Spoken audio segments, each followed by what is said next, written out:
Mud clung to every crevice of her exosuit like an unshakable parasite. The cracked casing of her left shoulder joint sputtered a weak glow, a futile protest against the darkness closing in. Takara tried to shift her weight, but her limbs were dead things, disconnected cables in a broken circuit. She'd fought 100 battles on 100 worlds and never known this helplessness.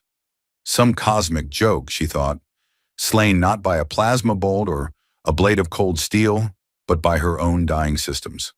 A flicker of movement snagged the corner of her eye, a lurching shape picking its way through the charred remains of a human tank. The figure was tall and lean, draped in a combat harness that had seen better days. One shoulder plate hung by a single strap, and the visor was smeared with what might have been oil or coffee or both. She prepared for the worst, a scavenger drone or a looter maybe, or worse, one of the death squads that patrolled these no-man's lands. But then he stumbled over a severed drone leg with the grace of a drunk moonraker. "Ah, Criff," he yelped, voice muffled by the helmet. Takara might have laughed if her audio modulator was online. She settled for a faint static buzz. He turned toward the sound, visor scanning until it found her. A slow grin crept across his face, visible even through the grime-smeared glass. "Well, would you look at that?" he said, voice a blend of relief and that infuriating human optimism she'd heard about in the briefings. "You're not dead yet, huh?" She tried to lift a hand in defiance, but nothing happened. He cocked his head, the gesture almost bird-like. "Can't move, can you?" he guessed. "Don't worry, I've got this. I'm a certified field medic." She would have called him a liar if her comms were functional. Humans barely knew how to apply a bandage without reading the manual upside down. He dropped to one knee beside her, his hands moving like they'd been trained by a team of circus performers and medical interns. "Let's see," he muttered, poking at her armor. "This is your, torso area, right? Wait, no, that's a joint. Or is it a butt plate? Hey, let's just call it a butt plate." If she'd been capable of rolling her eyes, she would have. Instead, she had to settle for a faint flicker of her ocular sensors, which made him laugh. "Okay, butt plate it is," he said, grinning like an idiot. He slid his arms under her carefully, his clumsy movements betraying the tension in his shoulders. "Don't you worry, alien lady," he said, voice a husky blend of determination and idiocy. "I'm going to get you out of here, and no charge for the deluxe rescue service." He lifted her, awkwardly but with surprising gentleness, into his arms. Her systems flared with protest, pain screaming through her neural net. But there was something oddly comforting in his warmth. The smell of burnt ozone and sweat clung to his armor. She tried to tell him to leave her, that she wasn't worth the trouble, but the words caught in a dead vocal processor. "Shh, I know," he soothed, misreading her silence for fear. "You're thinking, oh no, it's a human. They're all incompetent and smell weird." He winked. She could see it through the cracked visor. "But you got me, Takara. Lieutenant Marcus Dalton at your service. Call me lucky. Everyone else does." He adjusted his grip, nearly dropping her in the mud, then caught her with a yelp. "Whoa there, butt plate. I gotcha. Can't let a beautiful warrior princess eat dirt twice in one day." If she could have glared, she would have. But she let him carry her anyway, the mud-caked ground receding behind them, her fate in the hands of the clumsiest rescuer in the galaxy. The bunker was a rickety patchwork of human desperation and half-melted alloy, its ceiling a web of exposed cables and flickering lights that made even Takara's half-fried sensors itch. Marcus carried her through the narrow corridor, his boots crunching on broken glass and the occasional suspiciously squishy patch. "Don't mind the mess," he said, ducking under a sparking conduit that belched a spray of blue sparks. "Housekeeping's on strike again." She tried to protest that she wasn't some fragile doll to be carried, but her voice was still a hiss of static. Marcus deposited her gently on a dented med slab, ignoring the fact that it wobbled under her weight. "Hang tight," he said, giving her a grin that bordered on manic. "I'm going to play alien doctor now." She wished she could sigh. Humans and their endless enthusiasm.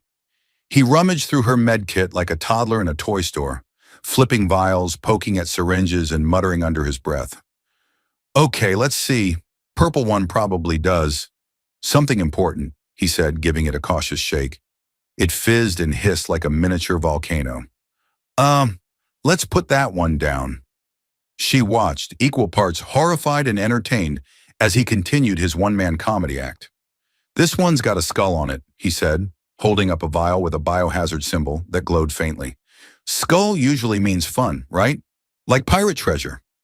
A whine escaped her speaker, her closest approximation of a growl. Okay, he said, holding up his free hand. No pirate treasure.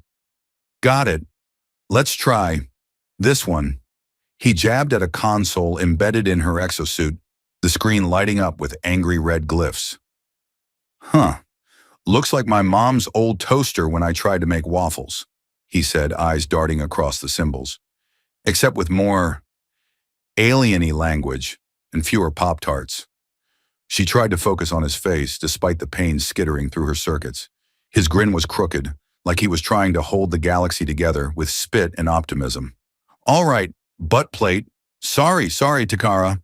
This might sting a little, he warned, pressing a glowing injector against her neck seam.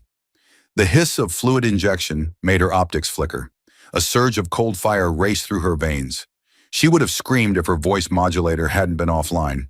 He winced in sympathy like he could feel it too. Yeah, that's the good stuff, he said, wiping sweat from his brow. I think, or maybe I just gave you the alien equivalent of dish soap. Her optics dimmed for a second, a sign that the painkillers were finally doing something useful. Marcus leaned in close, his expression softer now. Hey, you're going to be okay. I've patched up everything from plasma burns to lava lice.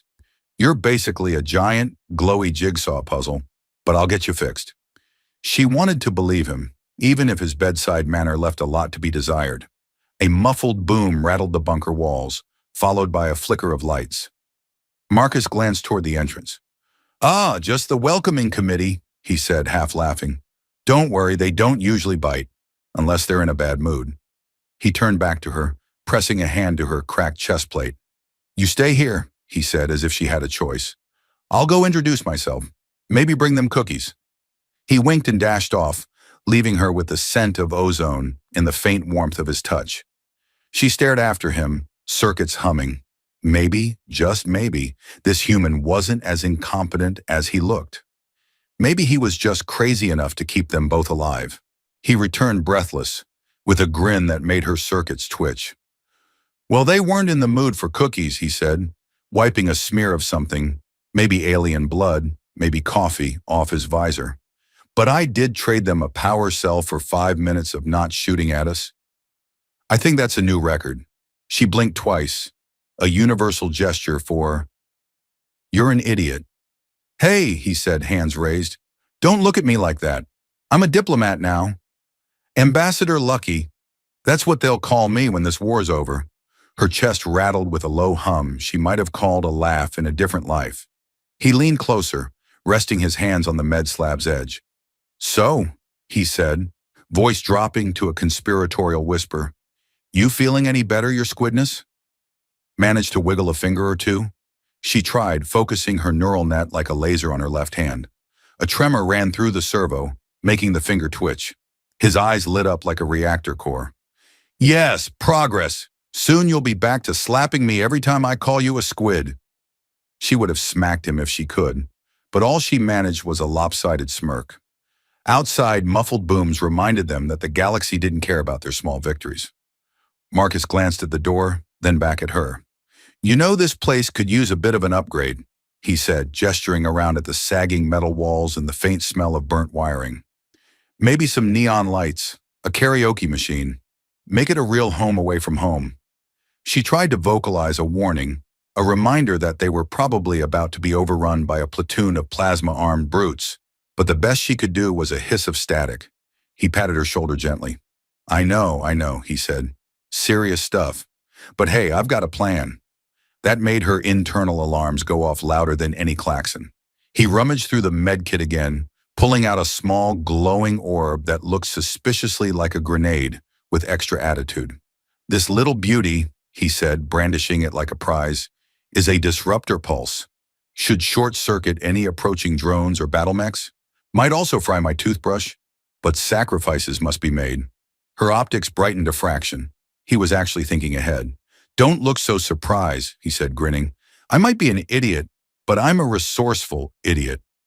He jammed the device into a wall socket that definitely wasn't designed for it. Sparks flew, followed by a noise like a hyperactive cat stuck in a blender. Marcus yelped, yanked his hand back, and gave her a sheepish thumbs up. And we're in business. She let out another hiss, equal parts relief and disbelief. Okay, he said, settling beside her. Now we wait. If they come, we zap them. If they don't, we celebrate with rations that expired 3 centuries ago. Sound good? She managed the faintest flicker of her optics. Thought so, he said, his grin softening into something almost serious.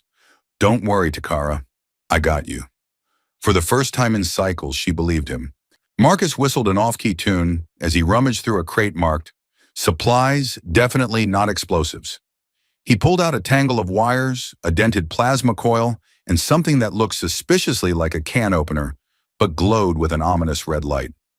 So, I've got good news and bad news, he announced, holding the glowing can opener aloft like a trophy. She flickered her optics, the closest she could get to a skeptical eyebrow. Good news, I think I can get your systems running at 40% efficiency, he said, setting the can opener on the table with a thunk. Bad news, it might also make you smell like burnt toast for a week. I'm still working on that part. She let out a faint rasp of static, her equivalent of a sigh. Hey, he said, leaning closer. Don't worry, I'm basically a certified engineer. On Mars, I once fixed a shuttle using duct tape and a cheese grater. True story. She whined through her speaker, a low, drawn-out groan that made him laugh. Okay, I'll spare you the culinary horror, he said, sifting through the wires. I'll just use this instead. He held up a cable with a suspicious scorch mark. Looks reliable, right? She tried to lift a hand to smack him, but it twitched like a broken marionette. He took that as encouragement. All right, let's get this party started, he said, humming as he connected the cable to her exosuit port. Sparks danced like angry fireflies. Oops, might want to close your eyes for this part. She couldn't even if she tried. Her optics glowed bright as the cable discharged a series of jolts that made her twitch violently. She might have screamed if her audio modulator hadn't fizzled on the last overload. Marcus gave her a sheepish look. Sorry about that, he said.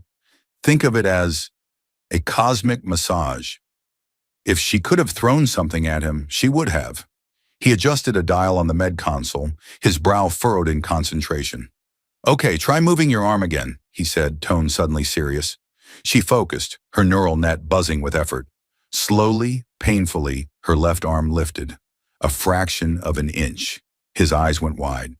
Yes, you did it, he shouted, nearly tripping over a pile of cables. You're officially 5% operational. At this rate, you'll be breakdancing by tomorrow. A flicker of laughter rose in her chest.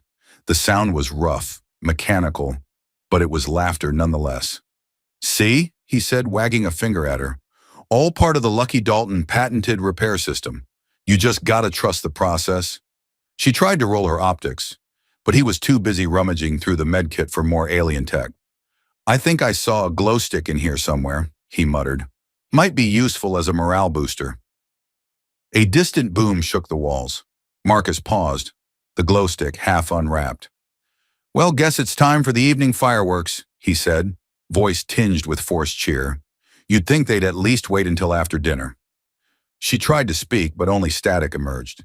He leaned close, his grin fading into something softer. Hey, he said quietly, I know this is a lot. But we're a team now, okay? I won't let you down.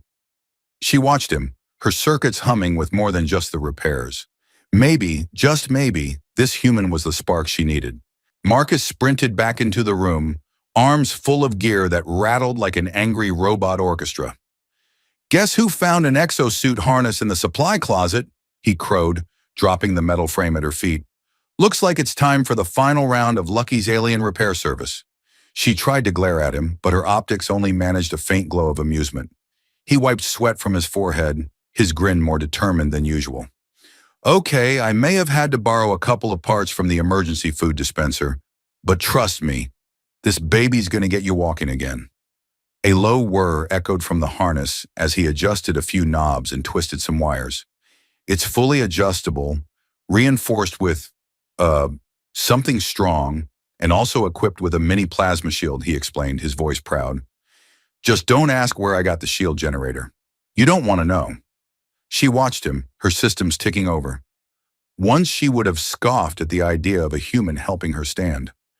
Now she found herself hoping, almost wanting to believe it. He guided her arm into the first harness clamp, then the other. All right, butt plate. Sorry, Takara, he corrected, his grin sheepish. Let's try this. With a faint hum, the harness came to life. Metal braces locked around her arms and legs, supporting her weight like a mechanical exoskeleton within her exosuit. She felt the faintest tremor of her limbs as the harness began to sync with her neural net. A small step, just a few centimeters, but enough to make her heart surge. Marcus whooped like he'd won the galactic lottery. You're moving, he yelled, punching the air. Now let's see if we can teach you to walk and chew gum at the same time. She would have hit him hard if her arms weren't busy adjusting to the harness's rhythm. Instead, she let out a dry whir that might have been a laugh. Outside, the booms had grown quieter, the enemy apparently distracted by another skirmish. Marcus gave her a hopeful look. Hey, maybe they're giving us a break. A cosmic coffee break. She lifted her head, scanning the entrance. Her optics felt sharper, more focused.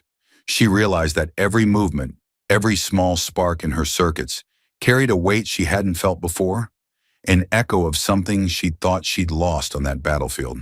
Marcus clapped his hands. All right, warrior princess, he said, adopting his best drill sergeant voice. Time to kick some butt. Well, or at least stand up. She leaned forward, the harness catching her weight, her arms trembling but steady. She felt like a hatchling again, learning to walk on uncertain limbs.